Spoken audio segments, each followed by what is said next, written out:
Praise God. ഫിലിപ്പിയ ലേഖനം 3-ാം അധ്യായം 12-ാമത്തെ വാക്ക്. ലഭിച്ചു കഴിഞ്ഞുവെന്നോ തികഞ്ഞവനായൊന്നുമല്ല, ഞാൻ ക്രിസ്തുവേശുവിനാൽ പിടിക്കപ്പെട്ടിരിക്കുന്നുണ്ട്. എനിക്കും അത് പിടിക്കാമോ എന്ന് വെച്ച് പിന്തുടരുന്നതേയുള്ളൂ. പ്രധാനപ്പെട്ട ഒരു ദൈവീക മർമ്മമാണ് പൗലോസിലൂടെ പരിശുദ്ധാത്മാവ് ഫിലിപ്പിയ സഭയ്ക്ക് കൈമാറിയത്. 30 രാജ്യങ്ങളിലാണ് പൗലോസിന്റെ ശുശ്രൂഷ. 39 ദ്വീപുകളിൽ സുവിശേഷത്തിന് വേണ്ടി കത്തിജ്വലിച്ചൊരു മനുഷ്യനാണ് പൗലോസ്. ഒരുപാട് പ്രശ്നങ്ങളിലൂടെ കടന്നുപോയി. കർത്താവിന്റെ നാമനിമിത്തം സുവിശേഷത്തിന്റെ ആ ഒരു പ്രവർത്തനത്തിൽ പങ്കാളിത്തം വഹിച്ചതിന്റെ പേരിൽ എവിടെ ചെന്നാലും പ്രതിസന്ധിയാ. പക്ഷെ അദ്ദേഹം പറയുന്ന ആ വാക്ക് ഫിലിപ്പിയ സഭയോട്, ക്രിസ്തുവേശുവിനാൽ ഞാൻ പിടിക്കപ്പെട്ടിരിക്കുകയാണ്. ക്രിസ്തുവേശുവിനാൽ പിടിക്കപ്പെട്ടു എന്ന വാക്കിന്റെ യഥാർത്ഥ 2 അർത്ഥങ്ങൾ. ഒന്ന്, പൗലോസിനറിയാം യേശു ക്രിസ്തു എന്റെ കരത്തിൽ പിടിച്ചിരിക്കുന്നു എന്നാണ്. അപ്പോ രണ്ടാമത്തെ അർത്ഥം യേശു എന്നെ സ്വന്തമാക്കി എന്നാണ്. കർത്താവിന്റെ വേലക്കാരുടെ ഞാൻ പറയാം, യേശു നിന്റെ കരത്തിൽ പിടിച്ചിട്ടുണ്ട് എന്ന ഉറപ്പിൽ നീ മുന്നോട്ട് ചലിച്ചാൽ നീ ഒരു സ്ഥലത്തും തകരാനും സ്റ്റെക്കായി കിടക്കാനും സർവശക്തനായ ദൈവം അനുവദിക്കത്തില്ല. യേശു നിന്നെ സ്വന്തമാക്കി. യേശുവിനെ നീ സ്വന്തമാക്കിയതല്ല, യേശു നിന്നെ സ്വന്തമാക്കുക. യേശു നിന്നെ സ്വന്തമാക്കാൻ വെള്ളിയോ പൊന്നോ അല്ല കൊടുത്തത്.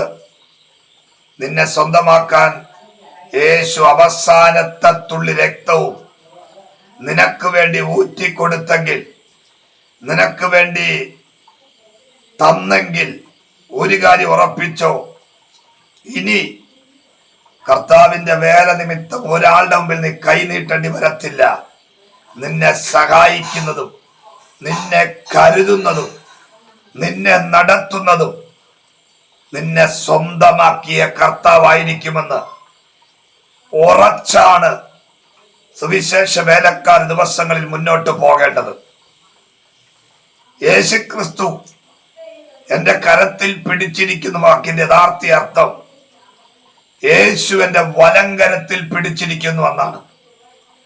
അത് ഉറപ്പിച്ച് ഈ ദിവസങ്ങളിൽ മൂവ് ചെയ്യുന്നെങ്കിൽ നീ ഒരു സ്ഥലത്തും തോറ്റുപോകത്തില്ലെന്നല്ല, ഒത്തിരി പേരെ പുറത്തു കൊണ്ടുവരാൻ ഈ വെളിപ്പാട് നിന്നെ സഹായിക്കും.